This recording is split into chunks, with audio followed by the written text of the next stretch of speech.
aklat po ng Gawa, chapter 3, verse 25, gusto ko pong ito ay unahin. Ang mga pangako ng Diyos sa pamamagitan ng mga propeta ay para sa inyo. At kasama kayo sa kasunduan na ginawa ng Diyos at ng inyong mga ninuno ng kanyang sabihin kay Abraham, pagpapalain ko ang lahat ng angkan sa daigdig sa pamamagitan ng inyong lahi. Listen carefully. May pangako ang Diyos sa lahat ng lahi sa buong daigdig.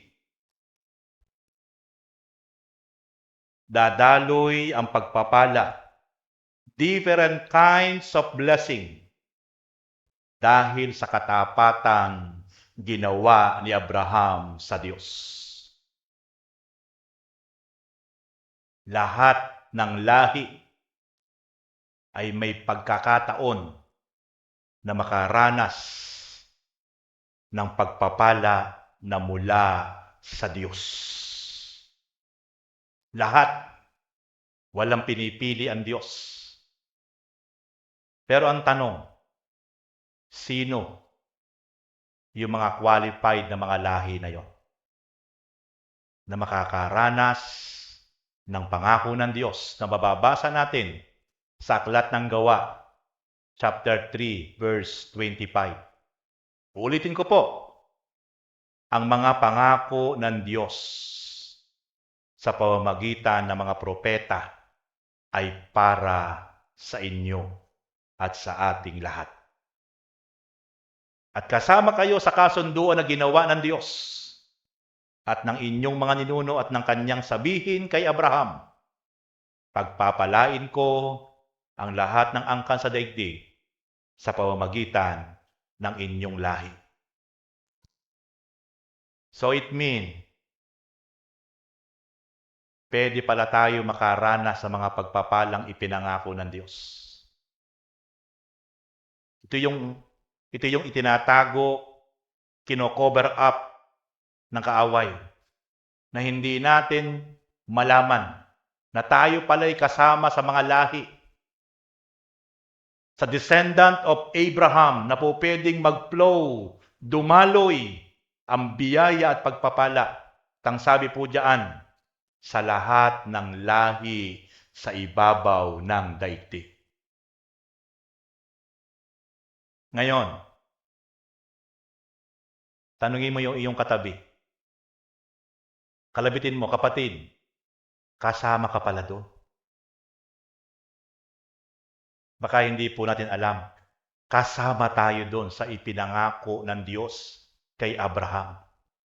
Lahat ng lahi po pwedeng dumaloy ang pagpapalang ipinangako ng Diyos kay Abraham. Bakit napakaraming Kristiyano ang tanong ay parang hindi dumadaloy ang mga biyaya at pagpapala sa lahat ng aspeto sa kanyang buhay? Yan po ngayon yung ating aalamin. Are you excited? Amen. Sino-sino ang makakaranas ng pagpapala? Who will be blessed by God? Handa na kayo? Sino-sino ang makakaranas o pagpapalain ng Diyos? Number 1, those who obey the commandments of God.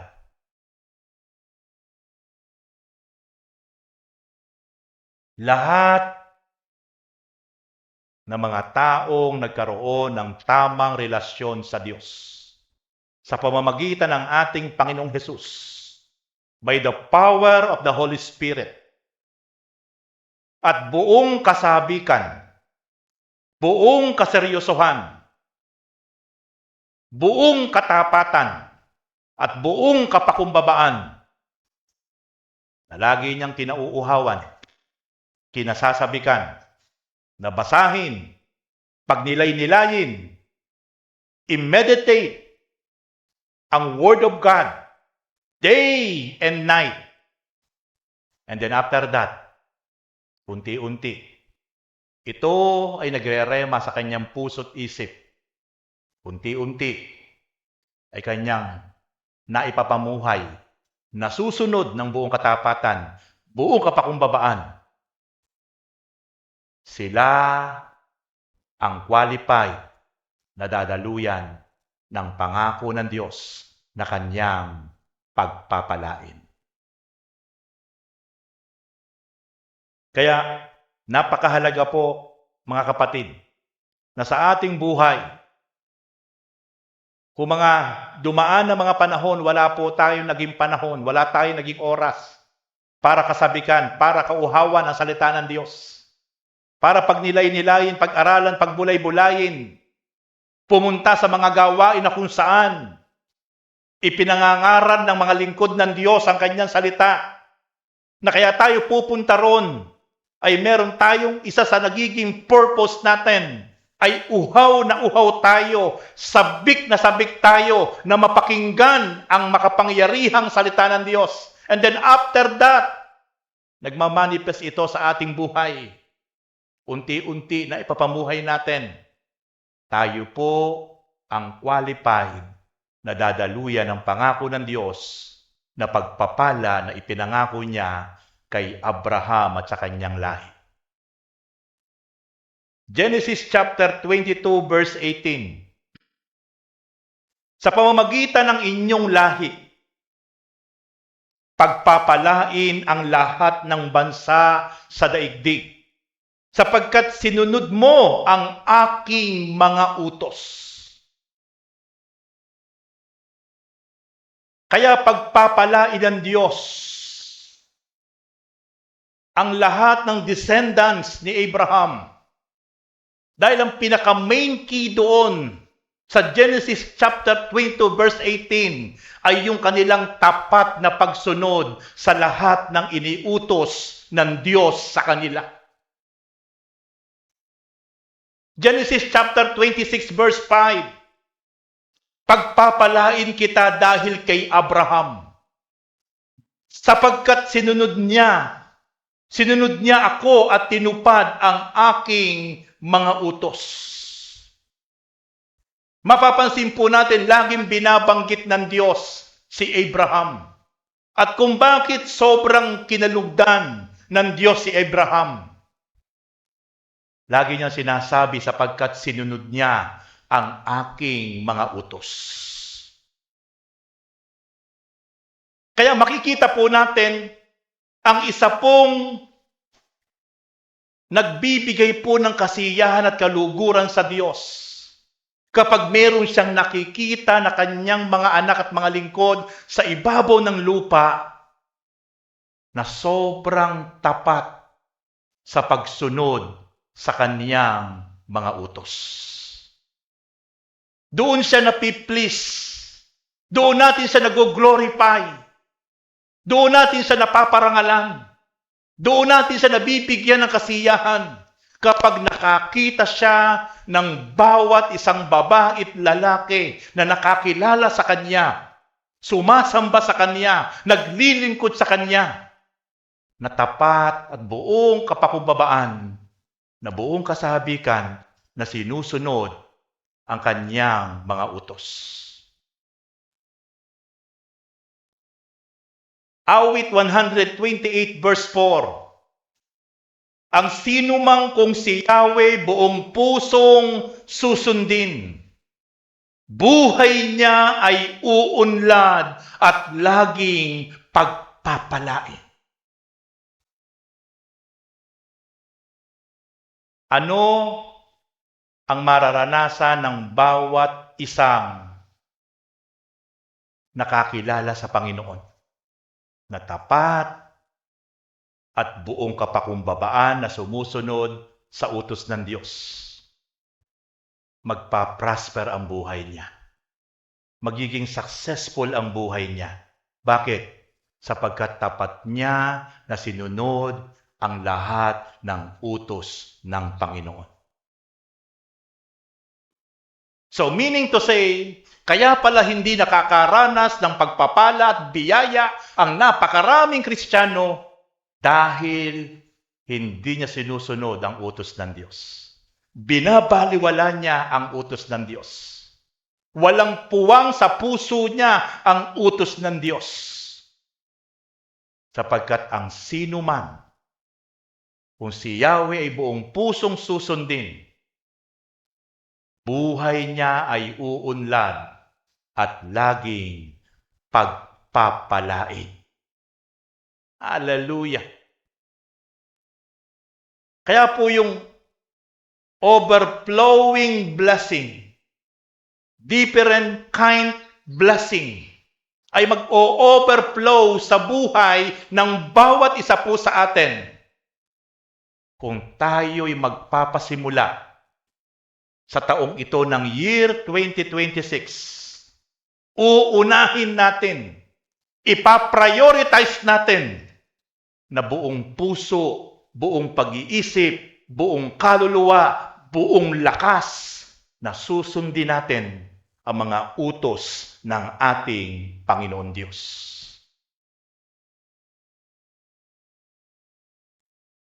Second point, those who share food with the poor.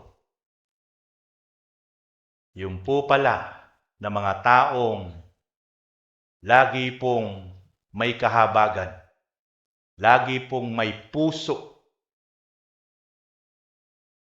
na mag-share ng pagkain para sa mga taong mahihirap, nakikita pala ito ng Diyos. Sapagkat napakalapit sa puso ng Diyos ang mga taong mahihirap. Mga taong binabaliwala ng lipunan. Mga taong mahirap pa sa mga mahihirap. Mga taong walang kakayahan na makabili ng mga pagkaing masasarap. Sa ating kapanahunan, nagtitiis lang po sa noodles, sa mga pagkaing walang sustansya sapagkat walang kakayahan. Mga taong mahihirap na may takot sa Diyos. Mga taong mahihirap na pinagkaitan ng pagkakataon. Ito pala'y napakalapit sa puso ng Diyos.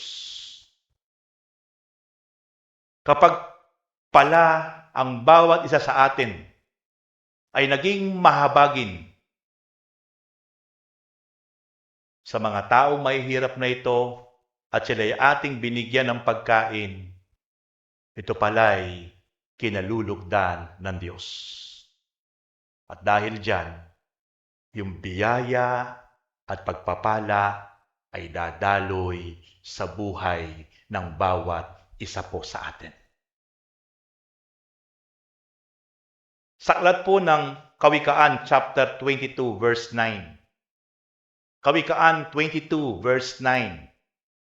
Ang mahirap ay bahaginan mo ng pagkain at tiyak na ikaw ay pagpapalain.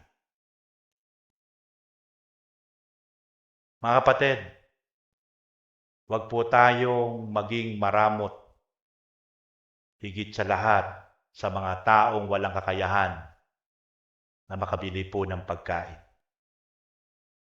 Kapag nakita ng Diyos ang puso natin, yung mga taong mahihirap na ito, na nagsusumikap, nagtitiis, may mga takot sa Diyos, hindi naghirap dahil nagbibisyo.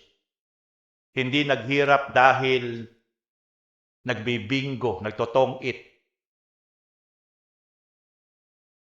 Yung mga taong mahihirap na ito, na kaya naghihirap dahil pinagkaitan ng pagkakataon.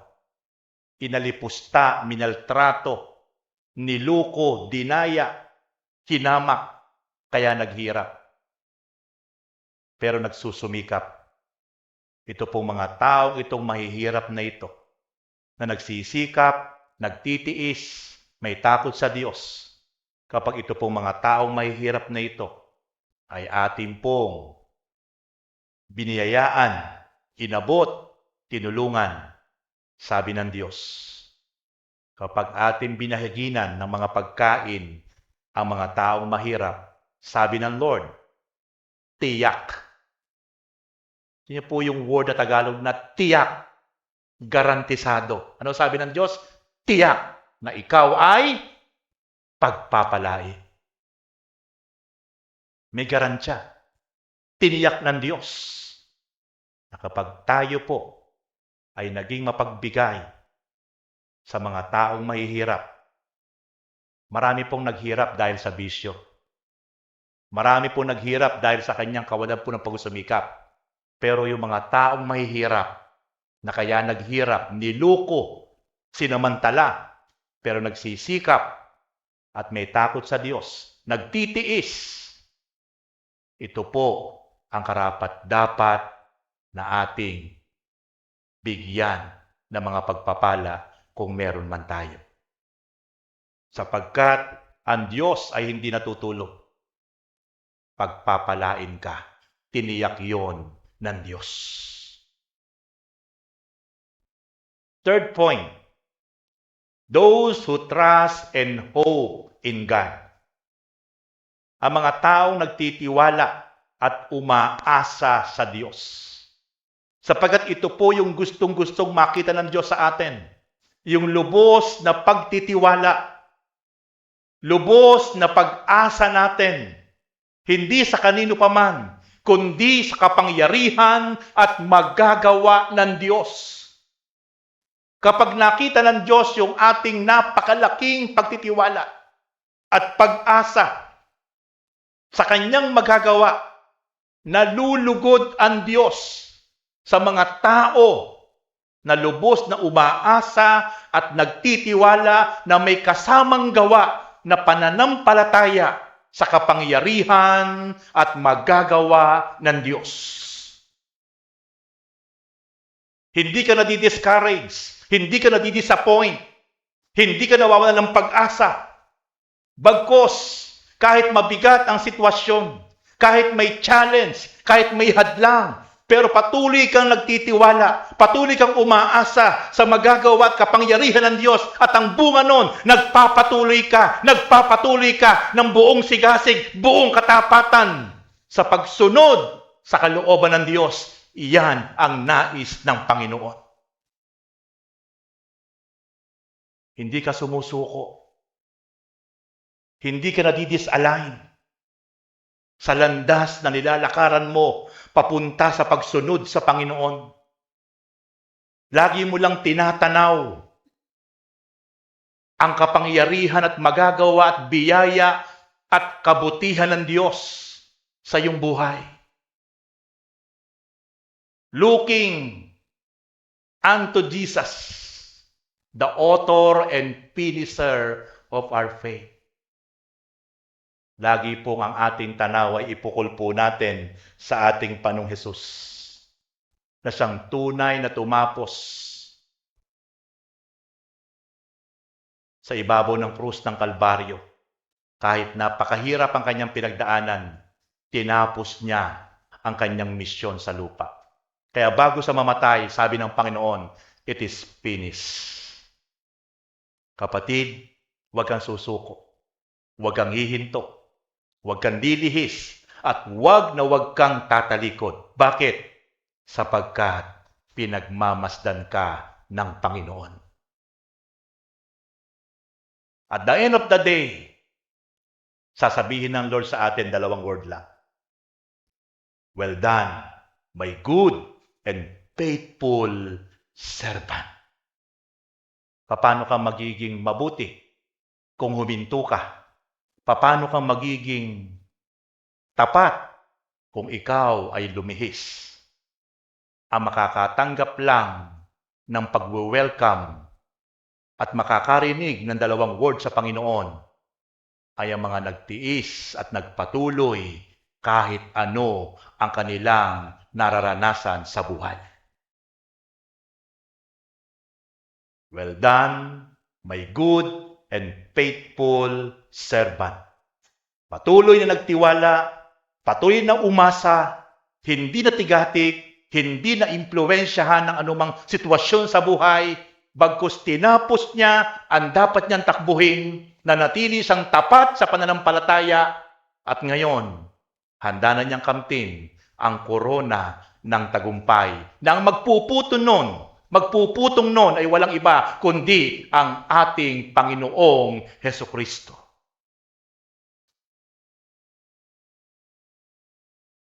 Jeremiah chapter 17 verse 7. Mapalad ang mga taong nagtitiwala kay Yahweh. Pagpapalain ang umaasa sa Kanya. Mapalad. Bless ang mga taong hindi na impluwensyahan ang kanyang trust sa Panginoon. Mapalad ang mga taong sa Diyos lang umaasa.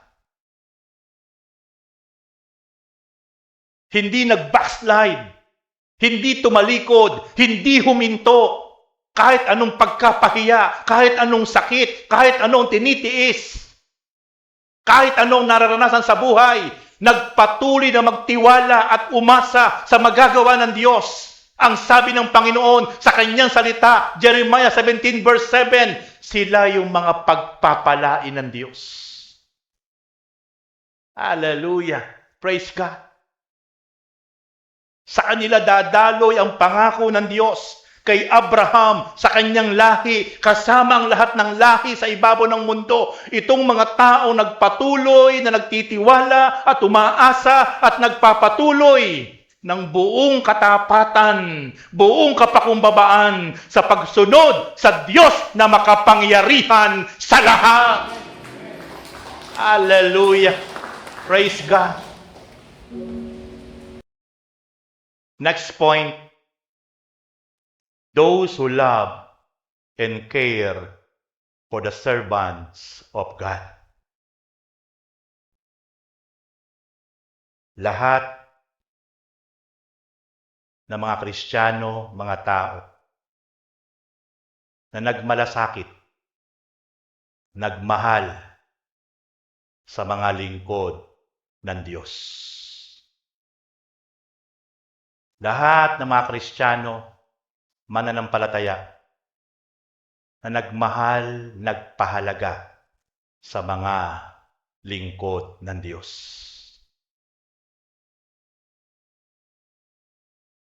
Alam niyo ba na isa sa pinakaminamahal ng Diyos ay ang kanyang mga lingkod? Kung merong pinakamamahal ang Diyos, walang iba kundi ang kanyang mga hinirang na mga lingkod ng Diyos. Tingnan niyo mga kapatid, sa Ezekiel chapter 44, verse 28 to 30. Ito ang sabi ng Diyos. Ang mga saserdote ay hindi kasama sa partihan sa lupain. Sino po ba ang mga saserdote that time? Mga lingkod ng Diyos. Mga high priests. Sabi ng Diyos dito sa aklat ng Ezekiel 44 verse 28, sa mga Israelites, ang mga saserdote ay hindi kasama sa partihan sa lupain. Sa unang bungad, parang hindi niya pinapahalagahan ang mga lingkod ng Diyos. Dahil hindi binigyan ng Diyos ng parte sa lupain ang mga saserdote. Pero tingnan niyo po sa sumunod, ang sabi ng Diyos, ako mismo ang kanilang pinakamana. Nakuha niyo mga kapatid? Kailan yan sinabi ng Diyos? Sinabi niya yan para sa kanyang mga lingkod. Walang kaparting lupa ang aking mga lingkod, ang mga saserdote. Wala silang kaparting lupa na literal. Pero sabi niya, dahil, sabi ng Diyos, ako ang kanilang kaparte. Ako ang kanilang mana. We need to understand, ganyan kamahal, pinagmamalasakitan ng Diyos na makapangyarihan sa lahat ang kanyang mga hinirang. But I sad to say, matagal na panahon hanggang sa kasalukuyan, ang mga mananampalataya, walang pagmamalasakit, walang pagpapahalaga. Maraming mga Kristiyano, hindi pinagmamalasakitan, hindi pinapahalagahan, hindi minamahal ang mga lingkod ng Diyos. Hindi man lahat, pero marami. Handa niyang bigyan ng pasakit. Handa niyang tiisin. Handa niyang pasakitan. Kasi walang puwang sa puso niya ang pagpapahalaga sa lingkod ng Diyos. Pero dito po sa aklat ng Ezekiel chapter 44, makikita natin, ang Diyos ang may sabi. Walang kaparte ang mga saserdote na mga lupain sapagkat espesyal ang parte nila. Ako mismo na inyong Diyos ang kaparte nila. Nakita niyo po kung gaano pinapahalagahan, kung gaano pinagmamalasakitan, kung gaano minamahal ng Diyos na makapangyarihan sa lahat, Diyos na hindi nakikita, Diyos na napakamakapangyarihan at napakabuti, yung sarili niya, ino-offer niya sa kanyang mga hinirang na lingkod ng Diyos. Tapos ngayon nakalulungkot, kayang-kayang bastusin, kayang-kayang pagsalitaan ng pangit, lalo't kapag nakatalikod ang mga lingkod ng Diyos. Napakasakit bilang isang lingkod din ng Diyos. Pero ang Diyos, the Almighty God in heaven, siya mismo, ibinaba niya yung kanyang sarili. At sinabi niya, ako ang inyong mana. Ako ang inyong kaparte.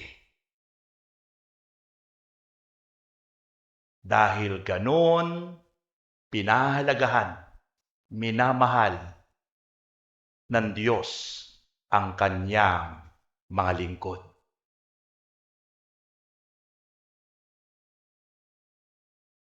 Hindi sila bibigyan ng anumang ari-arian sa Israel.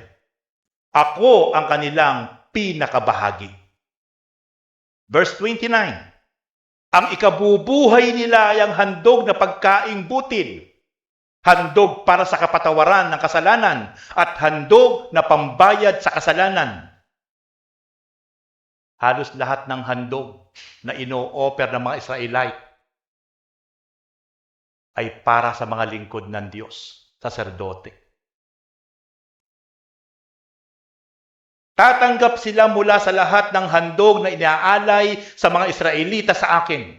Verse 30, ang pinakamainam sa mga unang bunga at lahat ng handog ng Israel ay mauukol sa mga saserdote. Gayon din ang pinakamasarap ninyong pagkain. Sa gayon, patuloy kayong pagpapalain. Different kinds of offerings. That time, handog sa kasalanan. Handog sa kasalanan. Handog pambayad sa kasalanan. Handog ng mga Israelita. Handog sa kapatawaran. Yung pinakamahasarap na pagkain nila na ino-offer sa Diyos. Sabi ng Diyos, yan ay nauukol sa mga saserdote na aking lingkod. At ito pa po, yung tinatawag na first fruit, mga unang bunga na kanilang ani. First fruit, sabi ng Diyos, para yan sa aking mga saserdote. Sa ganon, kapag yan ay ginawa nyo, sabi ng Diyos, pagpapalain ko kayo.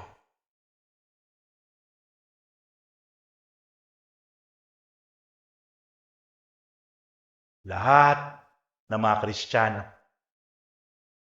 na magpapadama ng pagmamalasakit, pagmamahal sa mga lingkod ng Diyos, ang pangako ng Diyos, pagpapalain ko kayo. Ano po ang ginagawa ng ilang mga Kristiyano sa ating kapanahunan? Pinasasakitan, pinagwiwikaan ng masakit na salita, ipinararamdam ang kanyang kawalan ng suporta sa mga hinirang ng Diyos.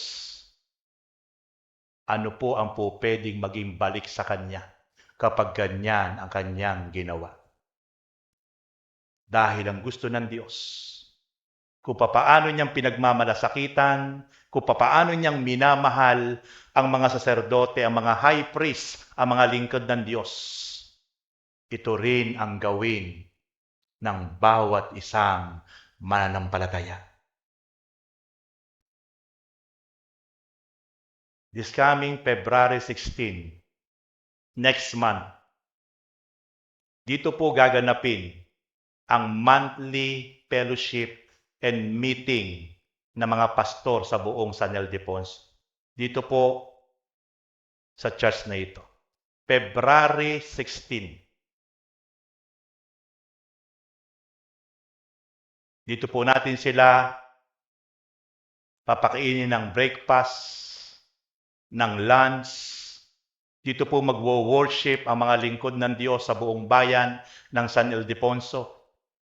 Dito po magpipray at dito po mag-uusap-usap para po sa mga susunod na mga gagawin po na vision and mission ng San Ildefonso Pastors for God's Glory.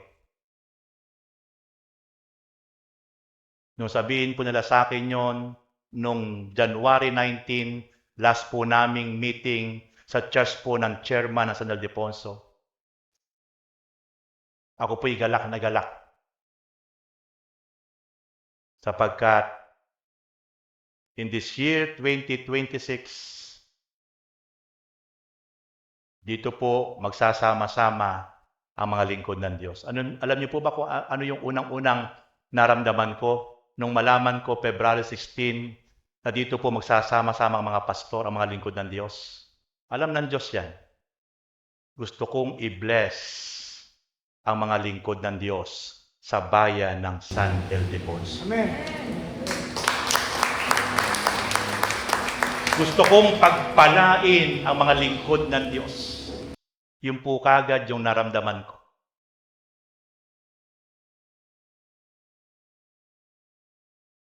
Sa pagtapak nila sa templong ito, matapos sila ay ating ma-entertain.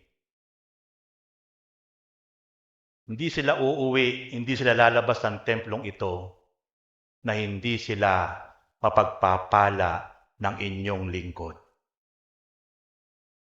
More or less 35 pastors ang active members ng Sipag Pastors.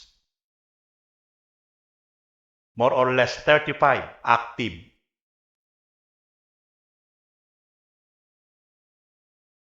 Gusto ko po silang i-bless.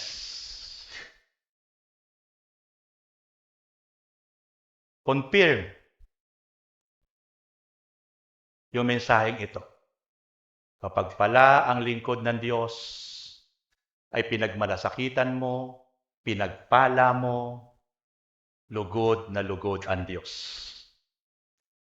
Meron pong good karma yan. Babalik yan, magbabounce back yan sa iyong buhay, sa aking buhay, sa ating buhay. Kaya mga kapatid, kung gusto niyo po na maging kabahagi ng pagpapala, ng pagbibless sa mga lingkod ng Diyos, welcome po. Mag-share po kayo. sapagkat napakatabang lupa ang mga lingkod ng Diyos. Kung meron po sa inyo na gusto pong mag-share, gusto pong mag-bless, maging kabahagi, welcome po kayo. Sapagkat ang inyo pong pastor, personal, nagpapagawa tayo ng templo, malaking gastos, pero alam niyo po ba, mas gusto ko po unahin na pagpalain, tamnan ang mga lingkod ng Diyos. Huwag kayong mag-alala. Wala po akong gagalawin ni piso doon sa 103,000. Baka po pumasok sa isip nyo, delikado pala yung pondo ng ceiling. Wala po. Tatapatin ko po kayo. 103,000 na po ang pondo for ceiling. Hindi ko po yan babawasan kahit piso. Alam ko po, ang Diyos ang magpo-provide sa akin pong desire para pagpalain ko ang lahat ng lingkod ng Diyos sa bayan ng San Ildefonso.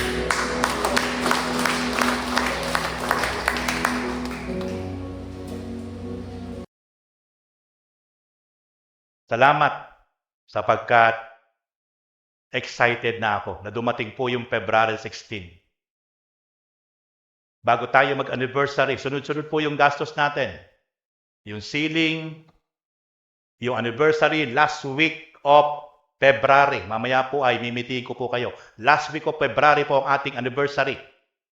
Salamat, bago po mag-anniversary, tatapak po sa lugar na ito ang mga hinirang na lingkod ng Diyos sa buong bayan ng San Ildefonso. Mapangingiti po natin sila. Maiistima po natin sila. Mapakakain po natin sila. At meron tayong sorpresa sa kanila. Bago sila umuwi, ibe-bless ng inyong pastor, ang mga pastor ng San Ildefonso. Grabe. Grabe po yung nararamdaman ko pong excitement. Hindi nagkakataon yung mga pangyayaring ito. Hindi nagkakataon. Ito po ay talagang naka-structure na. Salamat sa Diyos. Hindi isang aksidente na sa bungad pa lang ng taong 2026 ay idadali ng Diyos ang mga lingkod ng Diyos sa buong bayan ng San Ildefonso sa templong ito. Hindi aksidente po yun. Yung po lahat ay nakaplano na po sa Diyos. Kaya, sobra na po akong excited na atin pong matanggap, maistima, maipadama ang respeto, paggalang, pag-aasikaso sa mga great men and women of God sa bayan po ng San Ildefonso. Napakasarap po na mapaglingkuran, mapagserbisyuhan, at maipadama ang pagmamahal at pagmamalasakit sa mga hinirang at lingkod ng Diyos. Bakit? Sabi ng Diyos, ibigay nyo ang inyong mga handog. Ibigay nyo ang inyong mga unang bunga sa aking mga saserdote para sa kabubuhay nila sapagkat mahal na mahal ko ang aking mga lingkod. Kapag ginawa nyo yan, pagpapalain ko kayo. Praise God. Naalala ko sabi ng Diyos kay Abraham. Abraham, Book of Genesis chapter 12. Sabi ng Diyos kay Abraham, na kanyang lingkod, Abraham, pumunta ka sa lugar na ituturo ko sa iyo. At sa lugar na yon, kapag nandun ka na, ang sino mang magpala sa iyo bilang ikaw ay aking lingkod, pagpapalain ko. At ang sino mang gumawa ng hindi maganda sa iyo, Sino mang sumumpa sa iyo sa lugar na yon, susumpain ko. So makikita po natin kung ano ang ating ginagawang trato. Kung ano ang ating ipinadadama at ipinakikita sa mga hinirang na lingkod ng Diyos, magbabounce back sa ating mga buhay. Ganyan kahalaga. Ganyan pinagmamalasakitan. Ganyan sobrang pinahahalagahan at minamahal ng Diyos ang kanyang mga lingkod. Mismo yung kanyang sarili, sabi niya, ako ang kanilang parte. Ako ang kanilang mana. Tapos tayo, bahagi lang ng mga biyaya. Bahagi lang ng mga bagay na meron tayo. I sad to say, ang daming Kristiyano nanghihinayang na pagpalain ang mga lingkod ng Diyos. Lahat ng nagmalasakit, lahat ng nagmamahal, lahat ng nagpapahalaga sa mga lingkod ng Diyos. Tapat ang Diyos sa kanyang pangako. Pagpapalain niya. Ibibless niya. Sapagkat yan ay ipinangako ng Diyos.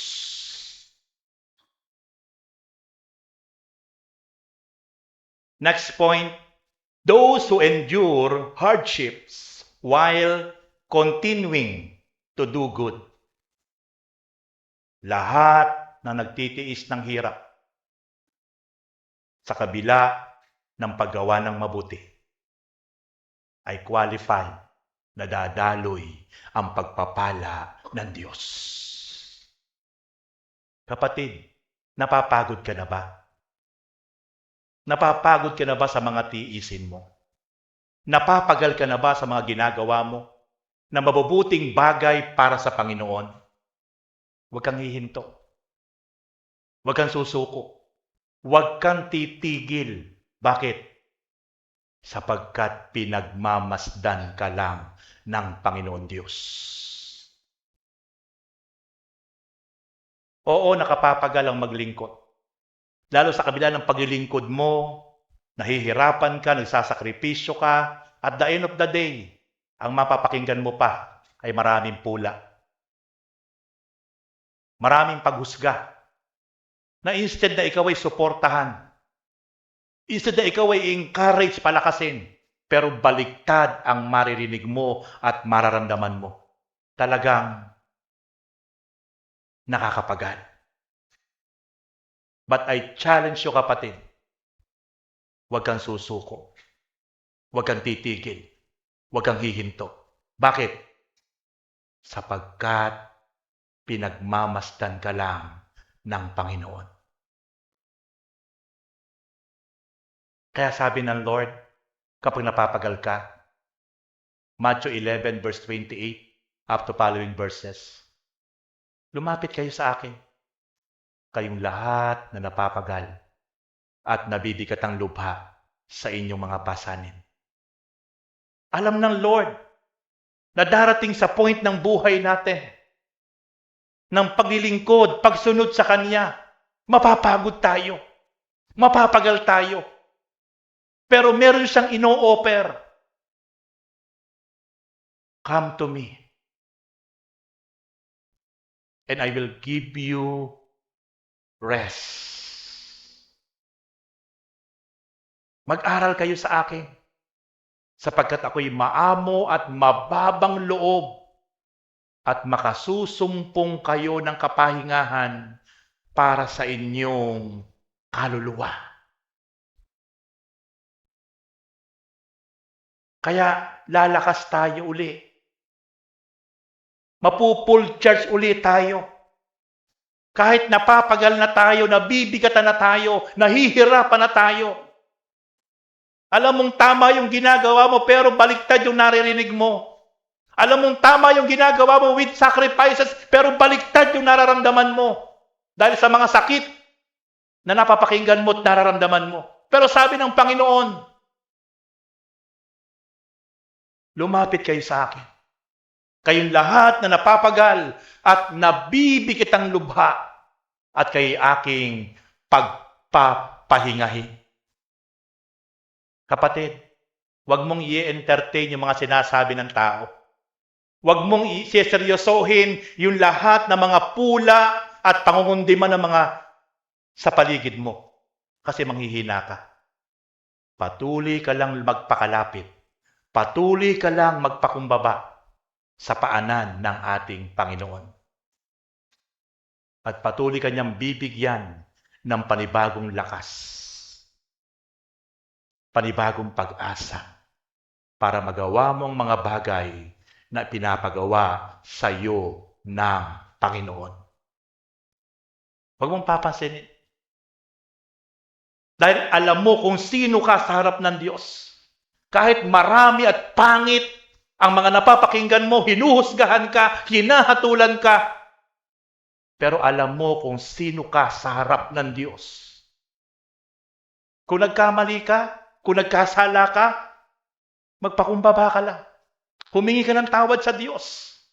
At muli ka magsimula ng tama sa paghakbang at pagsunod sa harapan ng Diyos ng may katapatan at may kapakumbabaan. I-restore muli ng Diyos ang iyong spiritual life. At kapag na-restore yan, dadaloy sa puso at isip mo ang kagalakan at kapayapaan na nagbumula sa ating Panginoon by the power of the Holy Spirit.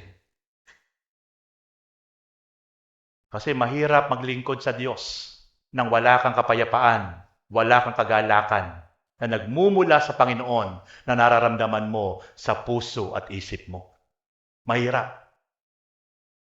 Kaya kailangan natin magpa-restore. Kailangan natin magpabasag day after day.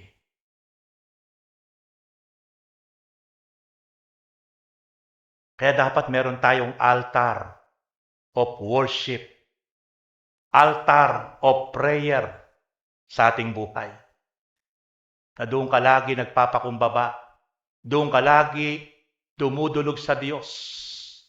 At doon mo nararanasan ang divine presence of God. Doon mo nararamdaman ang divine spirit na kinukonvict tayo. Nire-restore tayo, nire-revive tayo day after day. Ito po ang lugar na ito, mga kapatid.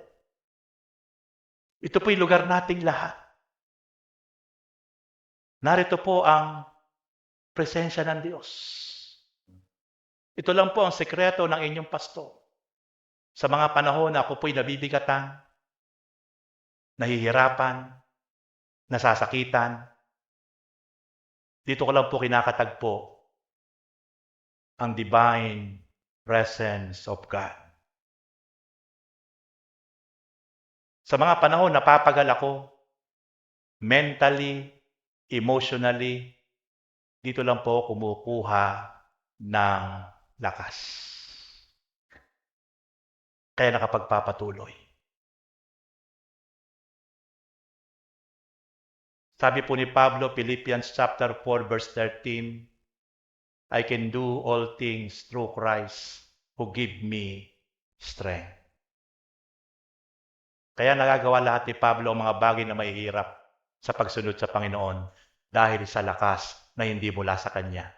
Dahil sa lakas na nagmumula sa Panginoon. Kapatid, pagay. Sa mga tiisin mo, magpatuloy ka. Magpatuloy ka ng katapatan at hindi ka iiwan ni napababayaan ng Panginoon. 1 Peter chapter 2 verse 20, maipagmamalaki ba ang magtiis ng parusa kung ito ay dahil sa paggawa ng masama? Hindi. Ngunit, kung magtiis kayo ng hirap sa kabila ng paggawa ninyo ng mabuti, pagpapalain kayo ng Diyos. kapag tayo po'y nagtitiis ng hirap dahil sa pagpapatuloy po natin sa pagsunod sa kalooban ng Diyos, pagpapalain ka ng Diyos. Kapatid, magpatuloy ka lang. May tiisin ka, may kabigatan ka, magpatuloy ka lang. Gawin mo ang tama't mabuti sa harap ng tao at sa harap ng Diyos. Sapagkat may nakalaang biyaya, pangako ang Diyos, dadaloy ang pagpapala sa buhay mo. Last point.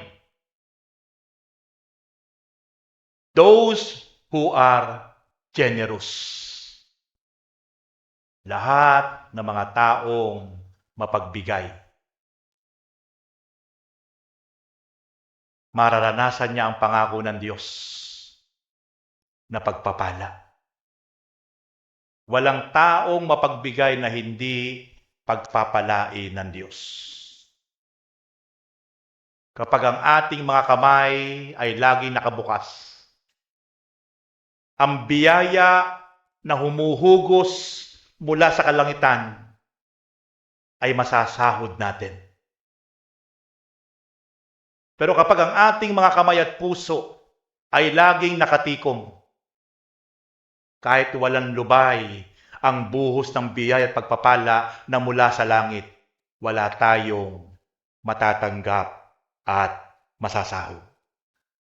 Ang susi ng pagpapala na huhugos mula sa kalangitan kapag ibinukas natin ang ating mga kamay bilang mapagbigay.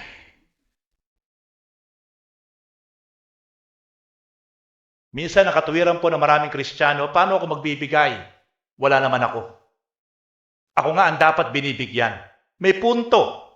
Pero kapatid, once na sa kabila na wala kang ibibigay, pero dinesire ng puso mo magbigay, idadaloy ng Diyos ang biyaya para ikay maging daluyan ng pagpapala. Ako, wala naman po ako ibibigay sa mga pastor eh. Wala eh. Wala po ako ibibigay. Pero bakit ninasa kong i-bless sa mga pastor this coming February 16? Alam ko, ang Diyos ang magbibigay sa akin noon. Kasi ninasa ko. Amen. Amen? Amen. Ang importante ninasa mo.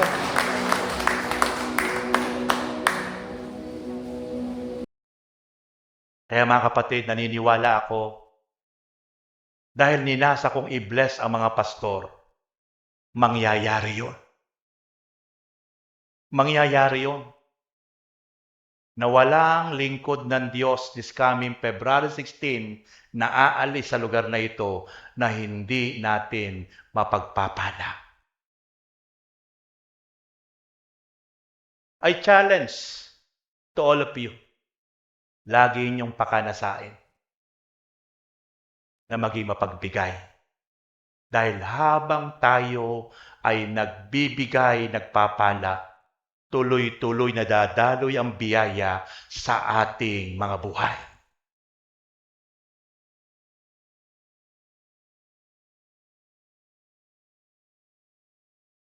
Subuko po ang Diyos sa bagay na yan.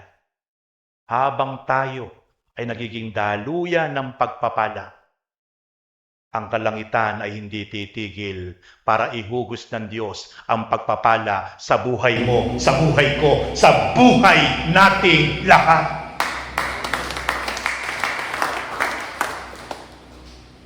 Kawikaan chapter 11 verse 24. Ang taong mapagbigay ay lalong yumayaman. Ngunit naghihirap ang mga taong laging tikong ang mga kamay. Sino po yung mga taong laging madaing? Sino po yung mga taong laging kulang at kulang, said at said? Yung mga taong laging tikong ang kamay. Pero pansinin niyo po yung mga tao na generous. Makikita mo, Walang ginawa. Walang ginawa kundi magpamigay. Mag-share ng blessing. Consistent, hindi lumulubay. Ang tanong, saan ang gagaling? Ang Diyos ang nagsusupply sa mga taong ang puso ay mapabigay.